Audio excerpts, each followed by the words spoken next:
이 시간에 우리에게 주시는 성경 말씀, 하나님 말씀은 마가복음 14장 27절에서 31절까지입니다. 신약 80면에 있습니다. 마가복음 14장 27절에서 31절까지입니다. 제가 봉독하겠습니다. 예수께서 제자들에게 이르시되 너희가 다 나를 버리리라. 이는 기록된 바 내가 목자를 치리니 양들이 흩어지리라 하였음이니라. 그러나 내가 살아난 후에 너희보다 먼저 갈릴리로 가리라. 베드로가 여짜오되 다 버릴지라도 나는 그리하지 않겠나이다. 예수께서 이르시되 내가 진실로 내게 이르노니 오늘 이 밤 닭이 2번 울기 전에 내가 3번 나를 부인하리라. 베드로가 힘있게 말하되 내가 주와 함께 죽을지언정 주를 부인하지 않겠나이다 하고 모든 제자도 이와 같이 말하니라. 아멘. 우리 주님의 놀라운 평화가 여러분의 가정과 일터마다 충만하시기를 축복합니다. 지금 저희가 사순절기를 보내고 있는데 같이 이제 먼저는 우리 성경 1장, 2장 읽고 저한테 보내주시면은 또 그것을 방송실에서 편집을 해서 사흘 분량으로 여러분들에게 계속 보내드리고 있습니다. 어떻게 이게 다 찰까 했는데 밑에서 보신 분은 알겠지만 저도 다 그냥 자원하는 것으로 그 공간이 다 채워졌습니다. 제가 생각했던 것보다 빨리 여러분들이 자원해 주셔가지고 성경 우리 교우들의 목소리로 사복음서를 다 읽게 되었습니다. 여러분들이 꼭 같이 참여를 해 주시기 바랍니다. 여러분들 성경을 귀로 듣고 눈이 잘 안 보여서 계속 그렇게 듣는다는 우리 권사님들도 계시고, 그러나 눈으로 볼 수 있는 분들은 눈으로 성경을 보고 또 귀로 듣고, 그리고 여러분들 그 묵상지의 그 3가지 질문에 한 가지씩이라도 이렇게 꼭 적는 것하고 안 적는 것하고는 전혀 틀립니다. 저도 이제 교육자들에게도 다 하라고 했고 저도 지금 하고 있습니다만서도 이거 그냥 듣는 거하고 일단 한 문장 마음에 와닿는, 그게 무슨 이유에서 와닿는지는 모르지만서도 하여튼 무조건 한 문장 쓰는 거하고 단어 몇 개 쓰는 거하고 안 쓰는 거하고 전혀 다릅니다. 어떻게 그 차이를 말하라 그러면 하늘과 땅 차이일 것입니다. 여러분들 꼭 그렇게 참여해 주시면은 여러분들의 어떤 영적인 성장이나 깊이를 더하는데 많은 도움이 될 수 있을 것입니다. 특별히 우리가 바울 서신 같은 경우에는 신학책이거든요. 신학책. 그러나 사복음서는 신학책이라기보다는 예수님의 흔적을 뒤쫓는 것입니다. 특별히 사복음서는 각기 다른 입장에서 이 성경을 쓴 것이잖아요. 마태복음 같은 경우에는 유대인의 입장에서 이 복음서를 쓴 것이고, 이 마가복음은 예수님의 어떤 고난에 더 초점을 두고 쓰여진 것이고, 누가복음은 여성이나 약자들을 위해서 쓰여진 복음서다. 그리고 요한복음은 어떤 헬라 신학이 많이 가미된 어떤 그런 복음서다. 이래서 똑같은 복음서지만서도 쓴 입장이 조금씩 이렇게 차이가 있습니다. 그러니까 4번 서로 다른 시각으로 예수님의 행적을 뒤쫓는 것이란 말입니다. 우리가 그렇게 흉내라도 내기 위해서, 그러니까 여러분들 꼭 이렇게 여러분들의 읽은 그 목소리로 들으면서 보면서 이렇게 한 번씩 3가지 질문에 답하는 그러한 나머지 기간 되었으면 참 좋겠습니다. 꼭 다 참여하실 줄로 믿습니다. 오늘 본문은 그 위치가 매우 의미심장합니다. 예수님께서 베푸신 최후의 만찬과 예수님의 겟세마네 기도 사이에 본문이 위치하고 있습니다. 그러니까 마가복음의 절정부에 뭐가 들어있느냐 하면은 베드로의 호언장담과 제자들의 허세를 마가복음 최고 절정부에 지금 배치시켜 놓은 것입니다. 이게 참 의미가 있습니다. 그러면서 우리의 모습을 보게 되는 것입니다. 여러분들 길 가다가 혹은 뛰다가 나무나 돌 같은 데 걸려 넘어진 적이 있으실 것입니다. 여러분 그때 어떻게 하십니까? 어떤 감정이 드십니까? 그럴 때? 거의 대부분이 100%가 그렇게 할 것입니다. 아프기는 아픈데 창피해서 먼저 아무 일도 없었던 것처럼 벌떡 일어납니다. 100이면 100 다 그렇게 하실 것입니다. 진짜 아픈데 혹시 너무 창피해가지고 넘어진 것이 그냥 아무 일도 없었던 것처럼 팍 일어섭니다. 아픈 게 더 큰 문제인데 정말 이 아무 쓸데없을 것 같은 이런 창피한 감정은 도대체 왜 드는 것일까? 뭐 학문적으로는 어떤 그런 이유 같은 건 잘 모르겠지만 제 생각에는 사람들은 자신의 약한 모습을 남에게 비추는 것을 본능적으로 싫어하는 것 같습니다. 이런 사실을 머릿속에 담아두고 본문 보도록 하겠습니다. 유월절을 위해 준비된 다락방에 제자들과 함께 앉아 식사할 때에 주님께서 유다의 배반을 예고하십니다. 오늘 본문 전에 있는 내용이죠. 18절 너희 중에 한 사람 곧 나와 함께 먹는 자가 나를 팔리라. 제자들이 잠시 웅성거렸지만서도 곧 조용해졌고 배반자 유다가 그 자리에 있었음에도 불구하고 예수님께서는 12제자 모두를 먹이셨습니다. 유월절 식사를 마치고 주님과 제자들은 이제 예루살렘 성 안에서 예루살렘 성 바깥으로 나가셔서 감람산으로 가십니다. 예수님이 성 안으로 들어오기 전까지 세 가지 사건이 벌어집니다. 첫 번째는 베드로를 비롯한 제자들이 다 예수님을 부인하고 도망할 것이라는 예고. 두 번째는 겟셋마네의 기도. 세 번째는 체포당하시는 일입니다. 이 세 가지 사건이 다시 성으로 돌아올 때까지 이루어집니다. 그 중에서 첫 번째 사건이 오늘 본문입니다. 예수께서 제자들이 주님을 부인할 것이라 예고합니다. 오늘 본문 27절 전반부. 예수께서 제자들에게 이르시되 너희가 다 나를 버리리라. 그러면서 구약의 한 구절을 인용하십니다. 그 인용한 구절은 스가랴서 13장 7절입니다. 스가랴서 13장 7절은 이렇게 기록이 되어 있습니다. 만군의 여호와가 말하노라. 칼아 깨어서 내 목자, 내 짝된 자를 치라. 목자를 치면 양이 흩어지려니와 작은 자들 위에는 내가 내 손을 들이우리라. 본래 이 구절은 하나님께서 마지막 때 예루살렘을 심판하시겠다는 경고의 말씀으로 회개를 촉구하는 스가랴서의 말씀 중 한 구절을 인용하신 것입니다. 그런데 그 구절을 약간 바꾸어서 주님께서 말씀하십니다. 27절 후반부. 이는 기록된 바 내가 목자를 치리니 양들이 흩어지리라 하였음이니라. 스가랴서에는 칼이 깨어서 목자를 치는 것으로 되어 있는데 예수님께서는 이것을 내가, 즉 하나님께서 직접 목자를 치시리라 이렇게 바꾸어 인용합니다. 즉 그리스도의 고난은 하나님께서 주도하시는 일이라는 것입니다. 하나님께서 목자를 치실 것인데 그러면 양들이 흩어질 것이다. 목자를 친 결과 제자들이 도망칠 것이다 라는 의미입니다. 그럴 수밖에 없습니다. 양은 철저하게 목자 의존적이기 때문에 목자가 없으면은 그야말로 존재 자체가 불가능한 동물입니다.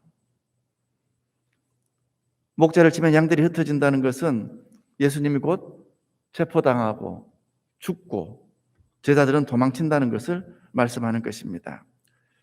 그렇게 제자들이 당신을 배반하고 다 도망칠 것을 담담하게 제자들에게 알려주십니다. 알려주시는 이유는 결국은 제자들이 도망치고 부인하고 다 그러겠지만서도 나중에 자신의 연약함을 깨닫고 이 주님의 말씀을 기억하며 다시금 돌아오게 하기 위한 배려일 것입니다.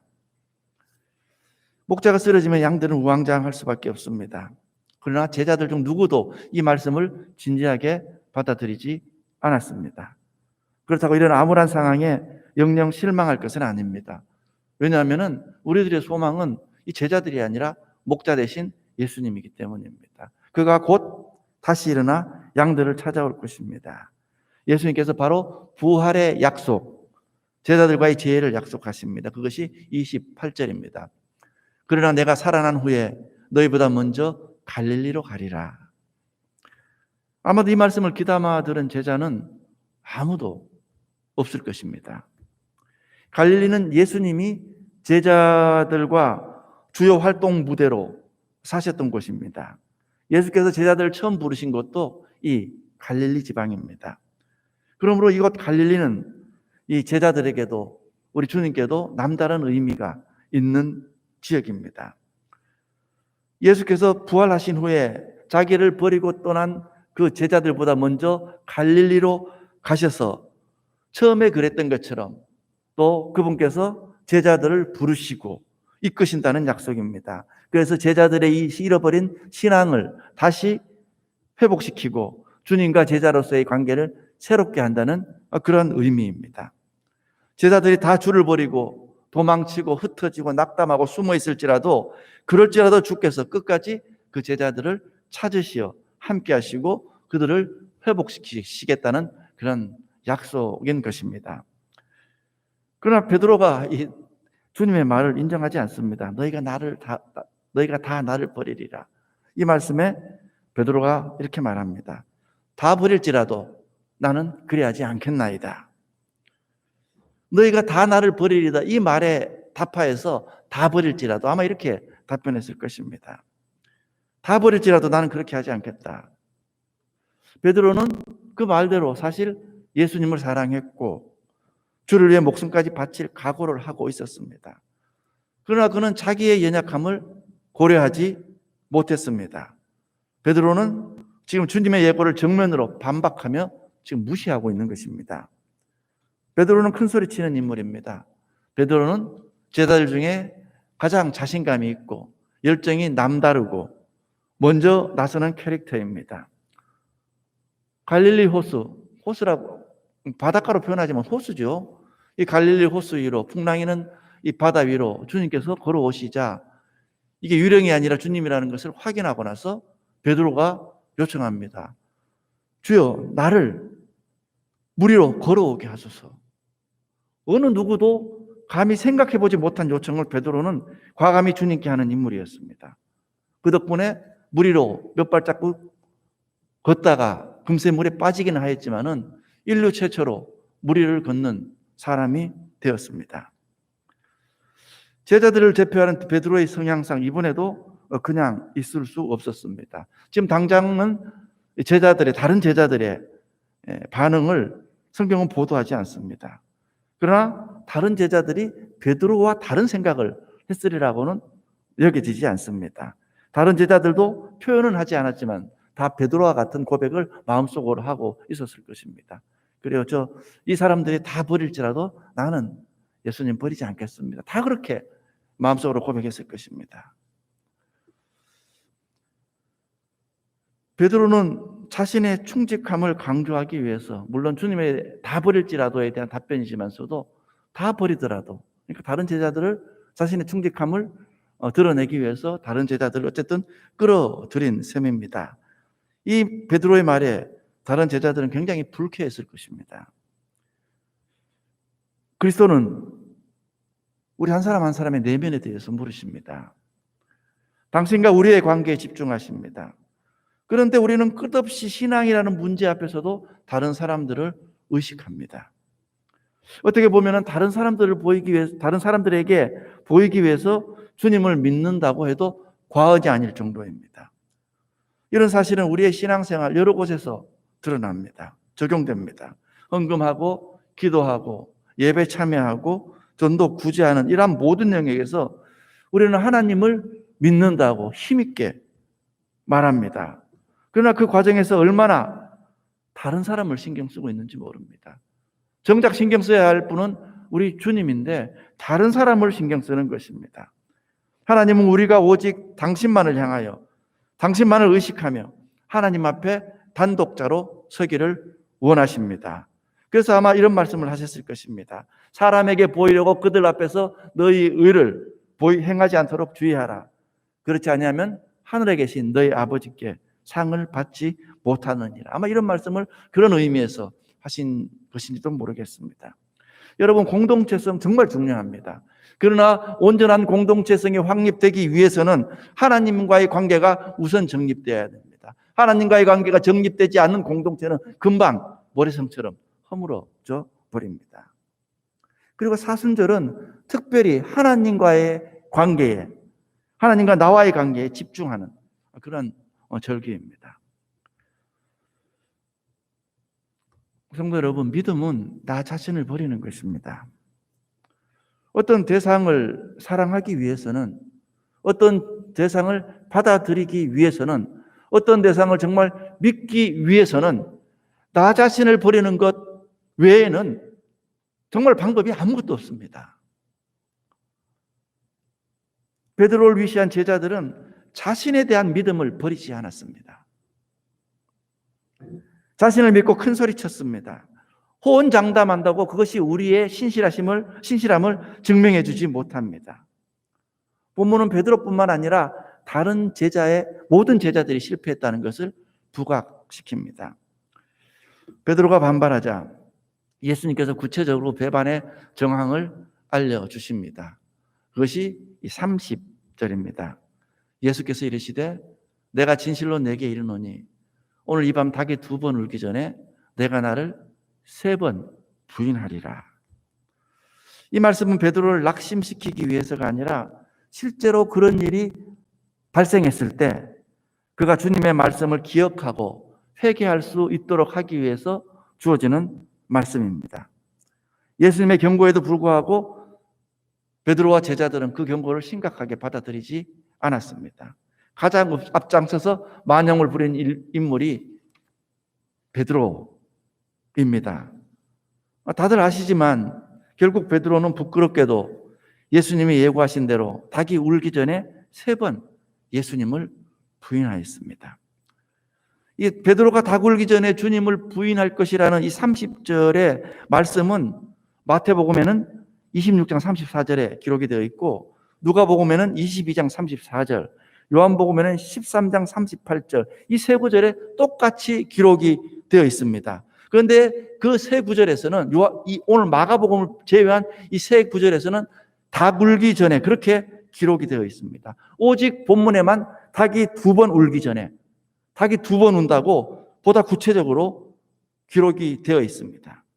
닭이 2번 울기 전에 예수님을 부인한 장본인인 베드로, 그리고 그 베드로의 양아들인 마가, 베드로의 수제자이면서 베드로의 양아들이며 마가복음의 저자인 이 마가가 베드로로부터 그 당시의 상황을 자세히 듣고 베드로전서 5장 13절에 이런 말이 있습니다. 택하심을 함께 받은 바벨론에 있는 교회가 너에게 무난하고, 베드로가 쓴 글이죠. 베드로전서는 내 아들 마가도 그리하느니라. 자, 그 베드로의 양아들, 그리고 베드로의 수제자였던, 그리고 마가복음의 저자였던 마가가 베드로로부터 그 당시의 상황을 자세히 듣고 사실성을 강조하기 위해 2번이라는 표현을 쓴 것으로 볼 수 있습니다. 베드로는 자신의 이 엄청난 실수를 자세히 알리고 싶었습니다. 넘어진 것이 창피해서 아무렇지도 않은 것처럼 고향으로 낙향하였지만은 주님의 은혜를 받고 성령의 임재를 체험하고 나니 이전에는 창피해서 가리고 싶었던 것이 이제는 더 이상 창피하지 않았습니다. 그 창피, 그 아픔을 능히 가려주시고도 남는 그야말로 엄청난 하나님의 사랑이 그를 덮었기 때문입니다. 그래서 베드로는 자신의 수치, 부끄러움, 아픔, 그것을 사실대로 그대로 드러낼 수 있었던 것입니다. 넘어져서 아픈데 안 아픈 척 액션을 취한다고 통증이 사라지는 것 아닙니다. 그 통증은 오직 우리 주님께서 치유하실 수 있는 부분입니다. 다 주를 버릴지라도 자신은 그리하지 않겠다고 한 것과 정반대로 베드로는 철저하게 완전하게 예수님을 부인하였습니다. 부인하지 않겠다는 그 말이 그 순간만큼은 진실이고 예수님을 정말 사랑하는 고백일 수 있습니다. 그러나 자기 힘으로는 자기의 호언장담을 지킬 수 없습니다. 그가 예수님을 따를 때 그물을 버렸다고 해서 자기 목숨까지 버릴 수 있는 것은 아닙니다. 때로는 목숨은 버릴 수 있지만 자존심은 못 버리는 경우가 있습니다. 때로는 목숨은 버릴 수 있어도 자기 의는 못 버릴 수가 있는 것입니다. 신앙은 결심으로 되는 것 아닙니다. 신앙은 오기로 하는 것 더더욱 아닙니다. 베드로가 3번 주님을 부인할 것이라는 주님의 말씀에 베드로는 이번에는 더 강력하게 예수님의 말씀을 반박합니다. 그게 31절이죠. 베드로가 힘있게 말하되 내가 주와 함께 죽을지언정 주를 부인하지 않겠나이다. 베드로가 아주 힘있게 부인하지 않겠다, 배반하지 않겠다 말합니다. 이 말하대로 번역된 원어 엘랄레, 이 헬라어는 미완료 과거형입니다. 미완료 과거형이라는 것은 완료가 되지 않았다는 말이죠. 계속해서 되풀이해서 말했다는 말입니다. 내가 죽을지언정 주님을 부인하지 않겠습니다. 절대 주님을 부인하지 않겠습니다. 정말이에요. 저 주님 부인하지 않겠습니다. 이렇게 서너 번 되풀이해서 지금 베드로가 주님께 말하고 있다는 것입니다. 그러나 그의 의지가, 베드로의 의지가 얼마나 약한 것인지를 깨닫는 것은 불과 몇 시간이 걸리지 않습니다. 이어지는 겟세마네 기도, 그 현장에서부터 그들은 예수님을 부인하기 시작합니다. 여기서 우리는 인간의 연약함을 깨닫게 됩니다. 주님을 따르는 것은, 여러분, 주님을 따르는 것은 우리의 의지와 관계없습니다. 하나님의 뒤를 쫓는 것은 우리의 의지와 정말 관계가 없습니다. 우리가 열심히 섬겨야지 마음 먹는다고 그게 되는 것 아닙니다. 그래서 그런 어떤 맹세를 하는 사람들에게 주께서 이렇게 말씀하십니다. 우리의 연약함을 잘 아시는 주께서 제자들에게 도무지 맹세하지 말라. 너희는 옳다 옳다 아니라 하라. 이에 지나는 것은 악으로부터 나느니라. 그렇게 말씀하셨습니다. 절대 함부로 말하지 말라. 그러면 언제나 그 말을 어길 가능성에 놓이게 된다는 의미입니다. 흠 많고 연약하기 짝이 없는 자들이지만 베드로의 맹세처럼 죽기까지 따를 때가 옵니다. 여러분, 그때가 언제입니까? 바로 하나님의 은총이 제자들에게 임했을 때, 그때 비로소 그들은 죽기까지 주님을 따르게 되었습니다. 내가 주와 함께 죽을지언정 주를 부인하지 않겠다 힘있게 말하는 맹세는 우리들도 종종 힘있게 이런 맹세를 하곤 합니다. 그런데 그것은 베드로만의 맹세가 아니라 그 자리에 있는 모든 제자들의 맹세이기도 했습니다. 31절이죠. 31절도 내가 읽어보면은 베드로가 힘있게 말하되 내가 주와 함께 죽을지언정 주를 부인하지 않겠나이다 하고 모든 제자도 이와 같이 말하니라. 다른 제자들도 힘있게 예수님의 말씀을 부정했다는 것입니다. 받아들이지 않았다는 말입니다. 누구도 자신의 신앙에 호언장담할 수 있는 사람은 없습니다. 베드로를 비롯해 모든 제자들이 예수님의 구체적인 예고에도 불구하고 자신들의 신앙을 호언장담하며 아무런 대비를 하지 않았습니다. 우리들 상당수도 신앙에 대해서 힘있게 말하기를 즐기는 것 같습니다. 12제자들은 한 목소리로 장담하고 있습니다만 모두 실패할 것입니다. 스스로의 맹세와 열정이 아니라 하나님을 의지하는 제자들이 되었을 때 비로소 주님을 쫓아가는 사람들이 되는 것입니다. 우리도 우리의 힘을 의지할 때는 넘어질 수밖에 없습니다. 이러한 사실을 깨닫고 겸손히 하나님의 은혜를 의지하는 자리에 우리가 서게 되었을 때 비로소 주님을 섬기는 일꾼들이 되는 것입니다. 주님께서 죽기까지 따르는 제자들을 만드시기 위해서 얼마나 공을 들였습니까? 부르셔서 3년 동안 동고동락하시고 가르치셨습니다. 부활하시어 낙담하고 있는 제자들을 찾아가시어 일일이 부활의 소망을 불어넣어 주셨습니다. 오순절날이 이르자 성령께서 모든 것을 깨우쳐 주십니다. 이러한 모든 것들이 다 주님의 계획 안에 있었습니다. 그래서 주님 제자들에게 무엇이라고 말씀하시고 떠나셨습니까? 오직 성령이 너희에게 임하시면 너희가 권능을 받고 예루살렘과 온 유대와 사마리아 땅끝까지 내 증인이 되리라. 우리의 힘이 아니라 오직 성령께서 우리에게 임하실 때 그때 우리가 주님의 일꾼이 될 수 있다는 것입니다.